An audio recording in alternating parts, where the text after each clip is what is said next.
Hello, I'm Satish.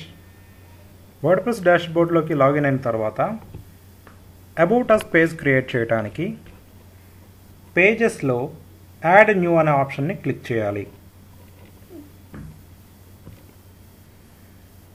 Click చేసిన తర్వాత add new పేజ్లో టైటిల్లో అబౌట్ అస్ లేదా అబౌట్ మీ అని టైప్ చేసి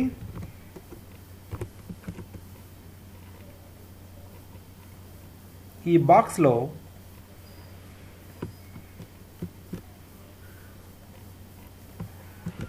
బ్లాగ్ యొక్క అడ్మిన్ డీటెయిల్స్ అనేవి ఇక్కడ రాయడం ద్వారా అబౌట్ అస్ పేజ్ని పూర్తి చేయగలుగుతారు.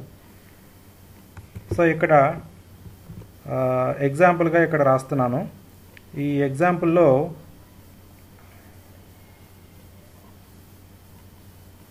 సో ఇది జస్టిఫై అంటే అలైన్మెంట్ అంతా కూడా ఒక దగ్గరికి ఈక్వల్గా వస్తుంది. సో దీని తర్వాత మీకు ఎలా కావాలో అలా ఈ మొత్తాన్ని కూడా పారాగ్రాఫ్స్ కింద విడదీసుకొని అలాగే ప్రూఫ్ రూట్ చేసుకొని సో ఇక్కడ రెడ్ లైన్ వచ్చింది అంటే అక్కడ కరెక్షన్ ఉన్నట్లు. పూర్తయిన తర్వాత ఒక ఇమేజ్ అనేది పెట్టుకోవాలి. సో అబౌట్ అస్ అనే పేజ్లో ఖచ్చితంగా అడ్మిన్ ఇమేజ్ ఉంటే దాని తాలూకా క్రెడిట్ వేరుగా ఉంటుంది. సో అడ్మిన్ తాలూకా ఫోటో పెట్టడానికి ఏ ప్లేస్లో అయితే పెడదాం అనుకుంటున్నారో అక్కడ ఒక క్లిక్ చేసి యాడ్ మీడియా అనే ఈ ఆప్షన్ ద్వారా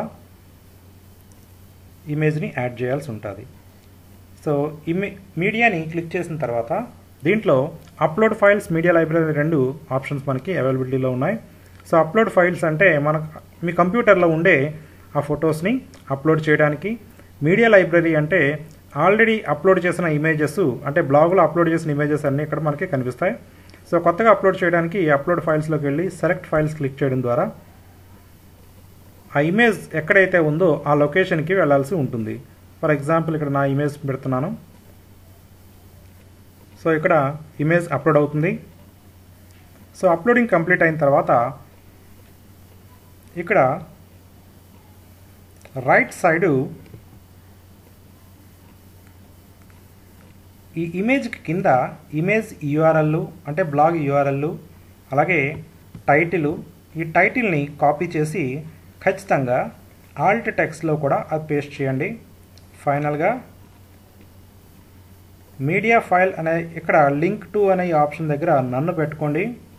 ఫైనల్గా ఇన్సర్ట్ ఇంటూ పేజ్ అని క్లిక్ చేయడం ద్వారా ఇమేజ్ అనేది ఆ వర్కింగ్ డాష్బోర్డ్లో ఆ పేజ్లో అది యాడ్ అవుతుంది. సో ఇమేజ్ అలైన్మెంట్ కావాలి అంటే ఇమేజ్ మీద ఒకసారి క్లిక్ చేస్తే లెఫ్టా, సెంటరా, రైటా అనేది డిసైడ్ చేసుకోవచ్చు. సో రైట్ అనేది పెట్టుకొని ఫైనల్గా ముందు సేవ్ చేసుకోండి. సేవ్ చేసినాక మీకు ఇక్కడ పెర్మాలింక్ ఒకసారి చెక్ చేసుకోవాలి. పేజ్ పూర్తయిన తర్వాత ఇది పెర్మాలింక్ స్ట్రక్చరు. ఈ పెర్మాలింక్ స్ట్రక్చర్లో యూఆర్ఎల్ తర్వాత ఏ విధంగా ఉండాలో మార్చుకోవటానికి ఎడిట్ ఆప్షన్ ద్వారా దీన్ని మార్చుకునే అవకాశం ఉంది. దీన్ని చేంజ్ చేసిన తర్వాత ఓకే బటన్ ప్రెస్ చేయడమే. సో సేవ్ అయిన తర్వాత ఒకసారి ఆ పేజ్ ప్రివ్యూ అనేది ఖచ్చితంగా చూడాలి. సో ఇక్కడ ఈ పేజ్ ప్రివ్యూ ఇలా కనిపిస్తుంది. ఈ విధంగా ప్రివ్యూ మనకి కనిపిస్తుంది. సో మన ఇమేజ్ అలాగే అబౌట్ అస్ అంటే ఆ బ్లాగ్ ఆథర్ యొక్క డీటెయిల్స్ అనేవి మనకి ఇక్కడ ఇలా కనిపిస్తాయి.